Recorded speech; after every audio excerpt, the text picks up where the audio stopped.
Kemudian mereka juga mengatakan bahwa Muhammad itu dia sama dengan Musa, ada kesamaan. Contoh misalnya Muhammad itu berjuang kekuatan yang menghambat dakwahnya. Kemudian persamaan kedua itu adalah sebelum mereka lahir, kaum Musa dan Muhammad itu menyembah berhala. Jadi sebelum Musa dengan Muhammad lahir, para umat itu mereka menyembah berhala. Itu persamaan. Persamaan yang ketiga itu Muhammad juga mengalahkan musuh-musuhnya dan menjadi pemenang atas mereka, sama seperti Musa ya teman-teman. Kemudian Muhammad lahir karena pertemuan ayah dan ibu dan mempunyai istri dan anak-anak. Kemudian Persamaan kelima adalah Musa menyelamatkan umatnya dari kekejaman Firaun dan bangsa Mesir serta melakukan hijrah dari Mesir ke negeri lain Madian untuk menghindari serangan kaum Firaun. Nah, sama seperti Musa, Muhammad juga memerdekakan umatnya dari berdiamnya kaum Quraisy dan melakukan hijrah dari Mekah ke Madinah untuk menghindari serangan dari kaum Quraisy.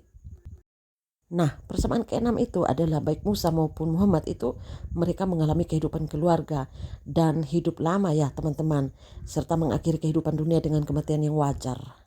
dan masih banyak persamaan lainnya yang dianggap oleh mereka itu adalah sama dengan Musa ya teman-teman. Jadi itu adalah beberapa persamaan antara Muhammad dengan Musa.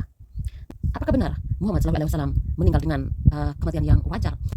Nah, sebelum kita bahas itu ya teman-teman, perlu kita ketahui bahwa ada beberapa kesamaan antara Yesus dengan Musa ya teman-teman yang begitu unik dan luar biasa ya teman-teman.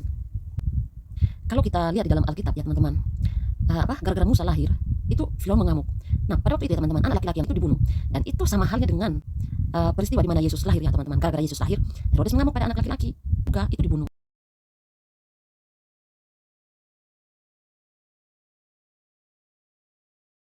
Di seluruh dunia, hanya ada dua pribadi ini yang benar-benar sama peristiwanya ya teman-teman. Sangat unik bukan? Dan ini tidak dimiliki oleh Muhammad. Kemudian ya teman-teman, kalau kita lihat persamaan antara Musa dengan Yesus lagi, Musa di masa kanak-kanaknya itu berada di luar dari tanah tumpah darahnya sendiri, ya kan? Musa berada di Mesir. Begitupun juga ada kesamaan yang unik dengan Yesus ya teman-teman. Bahwa di masa kanak-kanak Yesus, Yesus juga berada dalam pengungsi. Pengungsi di mana teman-teman? Di tanah Mesir, di luar dari tanah tumpah darahnya sendiri. Tidak semua anak-anak itu harus menyingkir ke Mesir. Sangat unik bukan? Ya tentu sangat unik sekali. Kemudian dan ini tidak dimiliki Muhammad. Kemudian kalau kita lihat lagi ya persamaan yang sangat unik antara Yesus dengan Musa. Pribadi yang memiliki mujizat untuk menyatakan kemuliaan Allah, yaitu Musa sewaktu menjalankan tugasnya sebagai nabi atau utusan Allah untuk mendapat kuasa Allah, yaitu mujizat. Nah, begitu pun juga dengan Yesus Kristus. Banyak mujizat yang dilakukan oleh Yesus Kristus. Mujizat penyembuhan, menghidupkan orang mati, dan lain sebagainya ya teman-teman. Dan ini tidak dimiliki oleh Muhammad.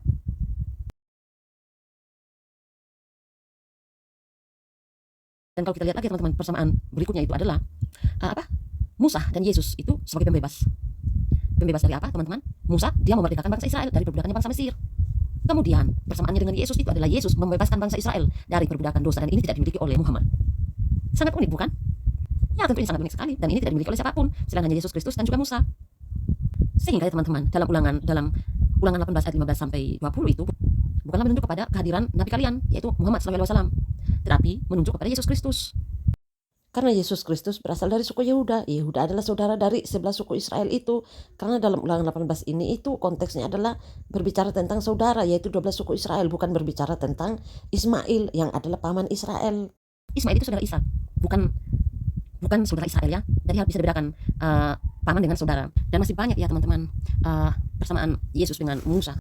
Jadi klaim mereka tentang Muhammad ada di dalam ulangan 18 ini itu tidak sesuai ya teman-teman, itu sangat lemah sekali.